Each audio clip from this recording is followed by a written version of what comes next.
Hi everyone, my name is Daniel, and this is my first devlog on the game I've been working on, codenamed The Dig. I'm still working on the actual title, but yeah. The idea is that it's a VR game where you're a space archaeologist, and you go around space from planet to planet, finding lost collectibles and items from lost civilizations. So, without further ado, let me get into what this devlog is going to be really about. It's going to be getting into the start of the past couple of months of work I've been doing, and let's just jump right into VR, and I'll show you guys what I've been working on. Also, I should probably also start off with this. Sorry if this first devlog seems very tutorial-like. It is the first one, and I kind of just want to get through all the space stuff off the get, and then actually get into it. So, sorry about that. So, with that said, I want to start getting into what I have gotten set up here. This is my basic test room for all the different subsets that I've been working on, and I want to start bringing them down for you right now. I currently have been doing a lot of stuff based off of, I want to say, like other games as inspiration. I mean, we've had a good bit of VR in the last couple of years, but at the same time, there's been also a lot of subsystems that I felt like, I don't know, that I could do better or have my own take or spin on it. And that's kind of what led to me wanting to do this my way and do my own game. So, going into those subsystems, I have basic player mobility, interactables, climbing, and weapons handling. So I'm going to go through them in that order so that way I can break down the problems that I saw when I was playing and messing around with other games and what kind of solutions I've been playing around with and trying to come up and do my own spin on. Again, I've only been doing this for a couple months, so there are still going to be a lot of bugs and a lot of polishing that needs to be done. But again, this is the first devlog. I feel like things got to a point to where I could just actually have something to show. Everything standardly works pretty well right now, actually. It's just getting to a point to where it's getting it more polished and more worked out for the general baseline code. Let's start getting into the basic mobility of the player. So, with Unreal Engine, which is the engine that I'm using, their player mechanic is pretty simple off of the get, which is why a lot of people use plugins to get like basic VR startup where you have, say, lateral movement, rotations. But I did everything from scratch. That's also just something I'm just putting out here. All the models, lighting, rigging. Well, minus the hand rigs. I kind of stole that from the Unreal hand. But yeah, everything else is me. So when it comes to the actual player mobility, what I wanted to do was to have proper lateral movement to start off with. So again, we have forward, back, left, right, standard stuff. Snapping rotations, so you can snap on. Right now, I have it on 90s, but there's also 45s and continuous. That's pretty standard, basic stuff. I do have the other rotations coded. I just don't have a menu set up yet to go through them, but they do work. I also have different speed states right now going on. So there's basic movement here, basic walking. Actually, let me get across a wall here so we can have better reference to work off of. So if you pay attention to the wall on the left here, this is my walking speed. Go all the way down here. Let me rotate back, and this is my running speed. Right, slight boost, slight difference. It's more visible later on when you're, or over time as you get used to the differences. And it's also something I'm going to have to play around with when I start playing with the scale of levels. But for right now, I'm pretty happy with how they work out. Now, in a lot of VR games, your height is based off of either one, you don't have custom height. Your collisions are just your collisions. You have your capsule, so you're always going to be hitting this. Even if you're squatting down here, you'll still be hitting that. Or you'll have a dynamic height system to where if you squat down, you'll have your squatting speed or something so much like what I just did here, and you'll be able to get underneath objects. Now, my system is a little more advanced. It's very similar to actually Boneworks system, which is why I base it off of, to where I have my right, you can't really see it because it's my hand, but my right joystick up and down. And the reason why I use that is because I'm lazy, but I also wanted to have the player to have more comfort and maneuverability for when they're moving around the world. The main things I wanted to focus on were having smooth, fluid motion, so that way the players can get to wherever they want to get to. One of the big problems that I always had when it came to games, one of my favorite games is Pavlov for when it comes to VR shooting, and I feel like I'm always either flinging around from some ladder glitch or I'm just stuck on the ground, which is realistic for when it comes to first person shooters. I mean, it's not like you're actually climbing around and stuff like that, but it's also limiting, and I didn't want to have that be a limiting feature. I've also been doing other testing for, say, like what angle should I be able to still go up steps. Like what height should be allowed. This is just height calculation for like when your average height should be hit for squatting and so on. It's technically going to be different per person for the height system because it's going to be based on your total height. So that's just something to keep in mind. The next step that goes into verticality was I also wanted to have a sliding mechanic. And because I already had my squatting state set up, as you can see, I'm going into a slow walk here like I was before. Now that I have that and the speed state set up, I'm not able to make the statement if I'm running and then go in my squat state, I'll be able to commit it to a slide. And then at the end of the slide, I'll be able to just go back to my crouching speed or back to my walking speed, depending on what height I'm at. And that's pretty much it for lateral movement. Very basic, but at the same time, once you start combining the different systems of the dynamic height, which took me a good bit to figure out, to the difference in speeds, you're able to get things like slides and other mechanics that feel more natural. Something else I also want to point out here quick is one of the problems that came with trying to figure out this dynamic height was making sure that the camera didn't clip through the ceiling here. To solve that, pretty much what I did is I made a check to see if I'm underneath something, and if that does happen, my max height, which is really what my joystick is controlling here, can no longer go higher, which means pretty much, hey, you can't move your head up. All right, so that's basics for standard motion. We'll get into climbing later, and the reason I want to do that after is because when I came to dealing with interactables, doing the math for that was important first before getting into climbing. So again, Unreal does a good job with giving the player or the developer the opportunity to play around with an object pickup interface. Sorry. So when it comes to the object pickup interface, the problem that I ran into with the default settings was that you can really only do it with one hand. It gives you a basic cube mesh, and then from there, if you try to grab it with another hand, that hand would take over, right? It's very simple math to just attach the mesh onto the hand, and it gets the job done, but it wasn't necessarily what I wanted. I want to be able to pick up objects with multiple hands and be able to handle them, both their positioning and the rotations, as if it was being done with two hands. So from the ground up, I kind of built my own hand grabbing system, and the real core of it is that I'm actually constantly doing a calculation of the average location of my hands. And where instead of grabbing an object, say, with one hand and attaching that mesh to the hand, once I grab a second hand on, it will attach both the mesh and my hand meshes to that location. And now you see here, I have a cube that I'm able to control with both my hands. It feels great. It feels like I'm actually holding this object with both my hands, and it uses the average location of my controllers, which is lovely. And the second I let go with one hand, it'll snap my hands back to their proper position. Now, in other games, there might be interpolation between this state and this state.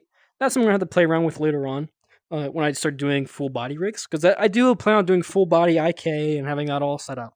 But for right now, I just wanted to get the basic math done. Like I said, this is the first devlog. I want to just show off the core systems right now. So keep in mind as well as that average hand location math, because that's going to be important for later. But with that said, that allows me to do very simple and basic tasks, just like picking up objects, collecting them in my bin here, check it around, dump it out, go back and forth, yada yada. It's all good. Oh no, I made a mess, gotta clean it up.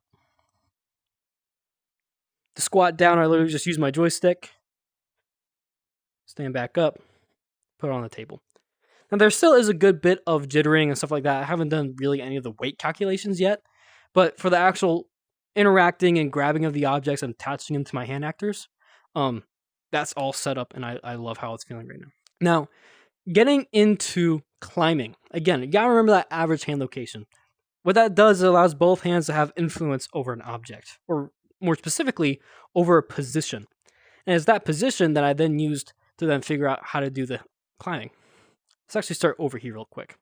Also, quick note, you'll notice I've been playing around with the post-processing shaders here. The idea is if it's an external mesh like this, I want to give it a glow, so that way once you get within certain range, as you see it goes away, when I get close it'll come back. When I get within certain range, this will become outlined, but I also want to have it to where if it's basic mesh, I want to have a specific blueprint for that. That way it will do the intersection of the cube mesh that I scaled out to do the whole edge, and this mesh. The reason for that is that way when I do the intersection, it should in theory do the highlight of this mesh's edge, which would make it just look like it's identifiable and highlighted as a climbable. So long story short, I'll have options for when it comes to pre-made meshes that are climbable and doing custom meshes on edges and things I want to put on things later on. But enough with that. With the climbing math, pretty much instead of asking on the object side, which is going on here, the cube is asking how many hands are grabbing me. I'm now inversing it on the player side, and on the player code, it's now asking, hey, how many hands are climbing?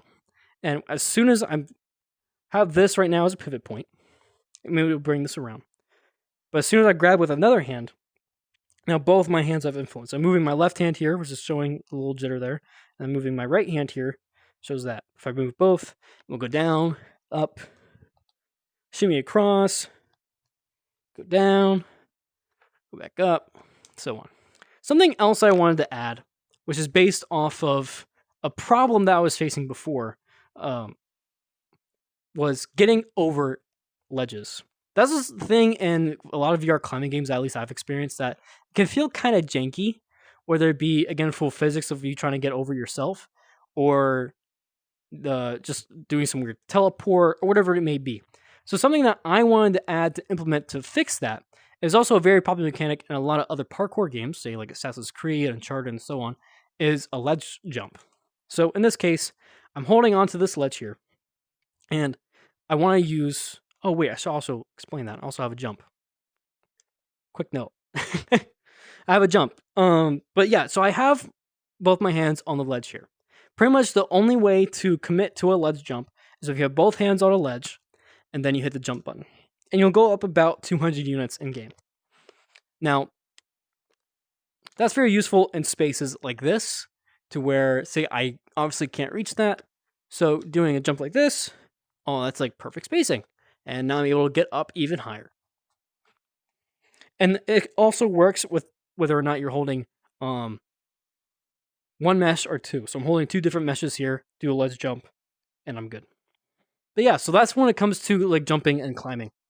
I feel like getting these right were very important to making sure that the game has good fluidity and mobility beyond just lateral movement. So if I come over here, for example, I have this pipe here. I can just keep on climbing up him. Get on top of this. Get on this pipe. Maybe I want to get up on this. Get up here. And it's just, it feels fluid, feels easy. It just feels nice and secure. There we go. Finally made the ledge grab. As a quick reference, that's the top up there. Given where I'm at, that's pretty high, but I can also get up this pretty quickly if I can grab onto that. And then, yep, there we go. So I don't know if I should be putting in a delay to decrease the amount of ledge jumps you can do in series. So I might do something like that. All right, so that's lateral movement, mobility when it comes to climbing and jumping, interactables.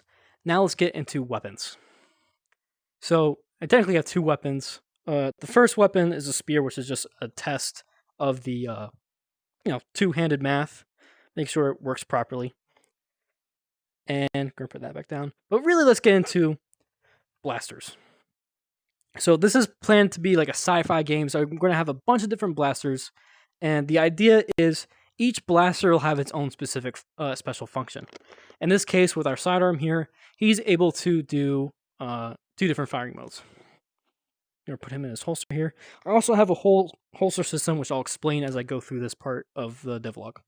So, right now, I have different batteries at different scales because I've been playing around with what scale they should be at and what feels comfortable.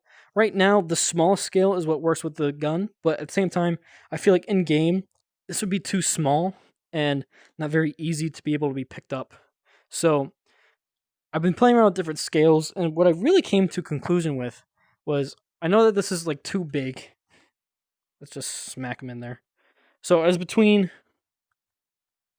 this one and this one. And the real difference here is I feel like this one's still too big compared to, say, a firearm like this. Right? Whereas this one still has I could make this work, and this one also would be able to be visible and interactable in game. Now, these are also very, I don't want to say crudely done, but I still need to do a lot of coding for these guys for when it comes to their visual identifier, because each section here is going to have a emissive glow to identify how many shots it has. Batteries in themselves, the battery system is set up so that way each battery has 12 shots. And every weapon is going to be universally working with the battery. So it doesn't matter what weapon you have, the battery is going to work with it. Now, I'm sure you're thinking, okay, if there's batteries and they have a certain charge and you use them, how's the battery system going to work? Like, how many batteries can keep on you? How does that work out? So my idea currently was I was going to have like 4 body sockets to be able to store extra batteries.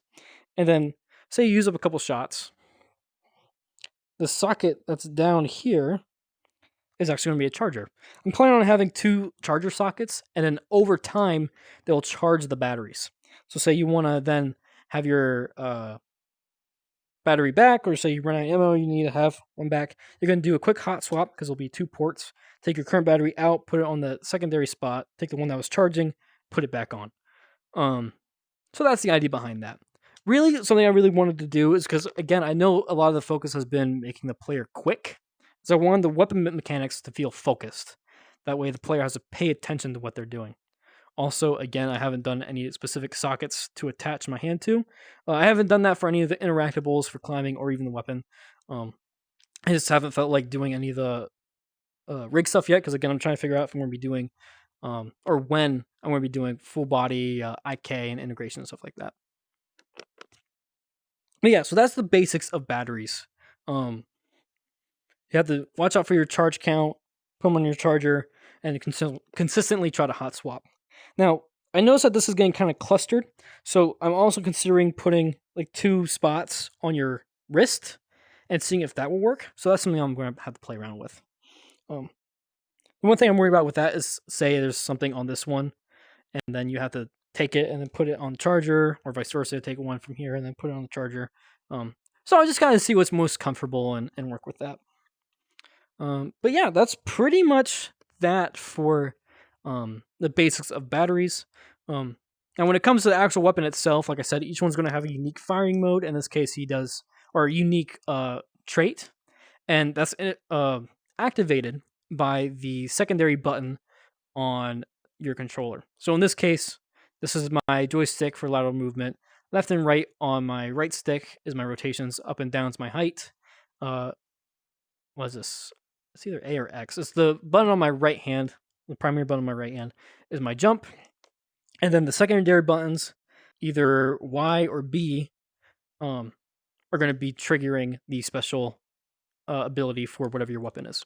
So in that case, I'm able to go to multi-shot or a focus shot there. So with that, I think that really explains all of the basic stuff. I'm also planning on adding different like holster sizes. So if it's a bigger weapon, it can either go on your back, which I still need to make those sockets, or on your hip, but you can't put it on your chest, stuff like that. But yeah, so let's get into some of the fun stuff at the end here. So I made some basic destructibles, These are custom, so it's just going to different static mesh state and then using some pre-made parts and then get destroyed later on. Might make that into a fade. I also need to figure out what kind of currency system the game's going to have and how that's going to then be collected by the player, whether it's going to be like an actor that spawns and then you get close enough is magnetically drawn to the player, or if it's just going to be a particle system and then like your amount goes up. I'll have to figure that out. But yeah, so this takes a certain amount of damage. Once it gets to a certain point, it'll change like the damage look, and then it will fall apart. And then these targets I made. The reason I haven't talked about the targets yet is because something funny with them. I made this room just for weapons testing on the projectile math, and seeing what works best there. But unintentionally, I made a catapult. So I don't know if I'm able to go across giant chasms. So I don't know if I'm going to be using that as an actual game mechanic. It might be fun, but I don't know how to work in some levels, so it's something I'm going to have to think about. But I really love that. So it's just something I have to think about. But that's pretty much it for everything. I know I kind of rushed the end bit there and kind of jumping all around. But yeah, that's pretty much what I have so far. I have the basic mobility set up. I have interactables figured out. I just need to get proper socketing and making sure that hands go proper looking locations and stuff like that. Climbing works out. And then I also have basic weapon system set up.